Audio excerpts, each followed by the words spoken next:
Hey, what's good guys? This is Chris from WearTesters.com. Welcome back to the official WearTesters.com YouTube channel. Today, we got something that I was so excited for, but I'm purely disappointed in, and it's these guys. Now, before we get started with talking about these guys, we got two things. First thing is, huge thank you to WearTesters viewer and reader Din Nguyen. His screen name is going to be somewhere over here, but it's Asian Pride. He's the one that helped me get these because these released in limited fashion at, never know how to say it. The bag is in here. Ubik or Ubik or it's this place. I have no idea. This is where they released in limited fashion. I really appreciate it because these release globally. Do you remember what day it is? Next week, right? Well, I know it's next week, but is it the 22nd? You can't remember either. Crap. Well, we'll have it in the description box. And then the second thing, there's a brand new basketball bag. This is actually a beta version. This is a brand called Caisson, and this is really, really cool in my opinion if you like gear bags because this pretty much holds everything. Not only that, but it also is super rugged because it's built for outdoor basketball players. What I really like though is that there's this like regular hand pull just to like quickly like grab it or whatever. And then another really cool thing is this guy right here. This is something I don't think I've ever seen on a basketball bag before, but this is a hook. So if you play on the blacktop, especially if your court, which they should be, is all fenced in or caged in, you just go and hang this right on the fence. And you don't have to have your stuff lying all over the floor, which I think is sick. Especially because you guys are gross out there. Yo, people spitting, birds shitting, cigarette butts everywhere. It's disgusting. People even pee out there sometimes. It's nasty. So yeah, keep your bag off the floor if you can. So if you guys are interested in checking out this basketball bag, click the link in the description box below. It'll head you over to their site where you can read all about it. And with that being said, let's talk some shit, shall we? About my favorite shoe to talk crap about. Man, I didn't even remember about that. I forgot all about that. Yeah, this is your favorite shoe right here. This is your favorite shoe of all time. Just kidding. It's one of mine, and she hates it. So right here, man, we got what I call the real Reebok questions. These are the last run of retros. I can't even remember when these released, but we have reviews on all of them. So I love this shoe. I love it, okay? I don't just like it, I love it. This is, I would have to say this is probably in my top 5 of all time. So if the house is going down, I'm gonna grab a pair of Reebok questions. Okay. I'm probably gonna grab this one, because this is my brand new pair, okay? This is the dead stock one. I got a used one, same color and everything, all the way over there. It's one of my favorite fucking shoes ever, which is weird, because I'm a huge Jordan fan, but I'm also an Iverson fan. Nightwing, favorite comic book hero. 2-3, thanks to that guy back there, all right? 0-3. Oh. Yes, that's what it is. But anyways, these guys right here, they're not bad, they're not horrible, but they're not as good as these. That's the thing that really irks me. They're made differently and they skimped out on things, which is something that I normally give Reebok a ton of credit for, because when we get a retro, like if you're gonna compare a retro of the Reebok Question to a retro of an Air Jordan, usually the Reebok Question comes up on top as far as staying close to the original product and the quality, the materials, all that stuff. Until right now, these guys, they f***ed it up, man. Like I went like this, and I was like, why does it smell like vinyl? It smells like the 5s? Yes, it smells just like that. And they have a vinyl interior. I was dumbfounded. Normally you smell leather and they don't feel like they weigh the same. Can you get me the scale? These have no stuffing in them. It's just the shoe. Holy, those are heavy. 18.13 ounce. And I hooped in these. These are still awesome to me. They're very heavy though, very heavy. So this is same exact thing. No stuffing, no shoe trees, none of that stuff. 16.03. That's a huge weight difference for the same shoe. Normally you see a couple of points off, maybe 1 ounce, but that was multiple ounces. They skimped out a ton on these. There's like a couple of ounces worth of weight missing. Where did it go? On vacation. It's not even on vacation, it's just gone. It's like my dad, gone. Like, he's just gone. I know that was a heartless joke, but it happened, okay? We gotta deal with it. Are you crying? No.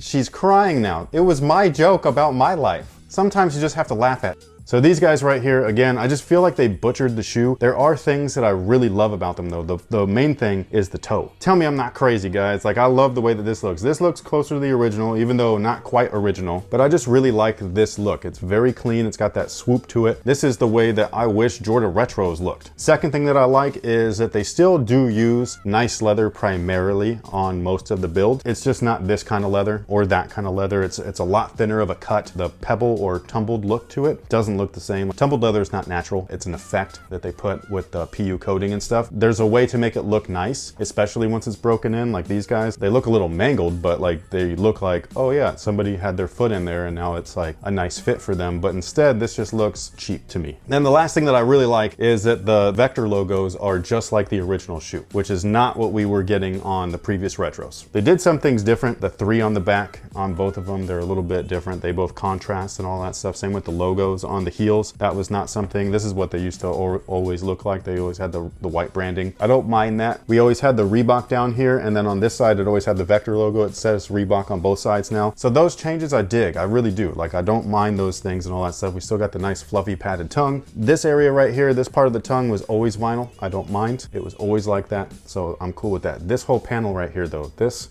was never vinyl. It was always really nice leather. Always. And that's it's not. where the weight went. Actually, it didn't. I wish that's where the weight went. This is the thing that really, look man, they've been taking out the tech. So the hexalite that you see right here, it's not real. These are just glued on. They're there for looks. It's there for show. The bottom has hexalite in it. The retros, not as much as the originals. It is what it is. The bottoms of these, by the way, they're made differently. Like, they don't keep their tooling, which I find to be just really crazy, honestly. Because you know how much tooling costs to make?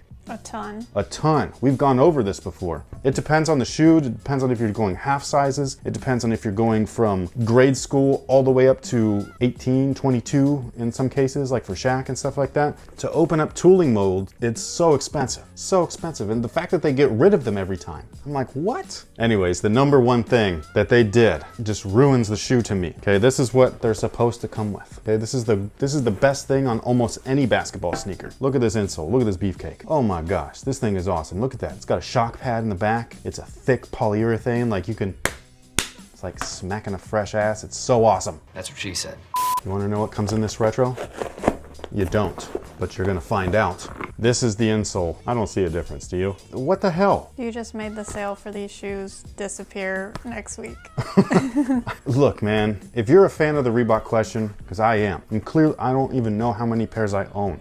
I own a lot of them, because I legit love this shoe. Reebok is a cult brand right now. They're not a mainstream brand. They need to do what they do well and continue to do it. And instead, they're pulling every other brand out there. I don't get it. I just don't. I will say that the hexalite pad in the back in these retros is tiny. It's basically a little bit bigger than what you see right here, which is stupid. And these guys right here, they fix that. It's a big slab of hexalite, so that's a plus, okay? So it's not all bad. It's not all bad. It's just not all the way that it's supposed to be. I'm disappointed. I don't think that it's a horrible release. If you're a fan of the shoe like I am, I would still say buy a pair. Just, well, it's your choice. I'm not gonna tell you what to do. You know what I'm saying? Like, you can do whatever you want. I don't know how many of these are made. I don't know if they're trying to hype these up as limited or whatever. All I know is that as a fan, I love the shoe. So I was gonna cop it regardless, me personally. What you do with your money, that's up to you. If you wanna be like, they didn't include this, it's a done deal, I'm not buying it. I respect that, I understand. If it's cause they cheaped out on the leather, again, I understand that. Like, if I would've known all this before, well actually I didn't buy a pair thanks to Din Nguyen, but I was trying to pay him back too, and he was just like, nah man, this is my contribution to the channel and I really appreciate it. But I don't know if I really would be as excited, because like, I opened this box and I was so stoked. I probably should have filmed it, and as soon as I pulled them out, something was weird. Like, it didn't feel right, you know? Like I said, I own so many pairs of these that like I just pulled it out and I was like, why do they feel so weird? So I think that it's messed up. There's some craftsmanship issues too, if we're gonna get real nitty gritty. I got like a cum stain on my toe right there. You gotta keep that. She just gave me a look like, what? When I said it was a joke. She said it first. And whoever put this hexalite pack right there, they just made these look like the sloth from Goonies. There's a fingerprint on my midsole with a nail mark. Oh, is that what that was? Yes. These retail for $150. I can't remember the last time I don't remember the price. You know what I mean? So I don't remember. It's up to you guys. It is up to you guys. I'm not gonna tell you guys what to do. It's entirely up to you. All I know is that this is not what I remember. The outsoles are a little different, a little bit darker here. Doesn't bother me at all. For anybody wondering, they fit true to size. That's the one plus that I give them, besides them using primarily real leather, is that they fit very nice. Especially in the toe, that sleek toe that they fixed, it fits great. Like, I love the way that fits and stuff. And I love the way that they look on top of that, just the aesthetics. It's such a pretty shoe. These were inspired by Iverson's favorite Air Jordan ever? Do you know which one? The 11? Yeah, awesome. Because I called these the poor man's 11 in some video way back when. My heart just grew 2 sizes too small. For me? Yeah.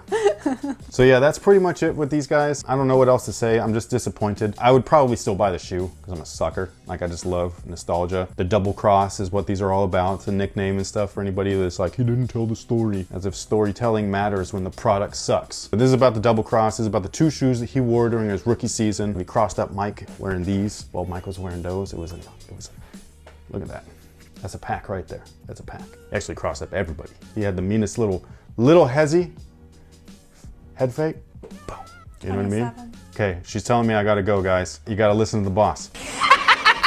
Thank you so much for watching. Thanks for all your support. Let us know what you think about these down below in the comment section. Are you excited? Are you disappointed? Are you gonna grab them anyways? Let us know. Thank you so much for watching. Again, big thank you to Din. We really appreciate all of your support. If you were interested in checking out this bag, click the link in the description box. And with that being said, guys, I hope you guys have a good week or good day. Just be good. I hope you guys enjoy life. Don't be so upset over sneakers. It's not that big of a deal. It's just 150 bucks.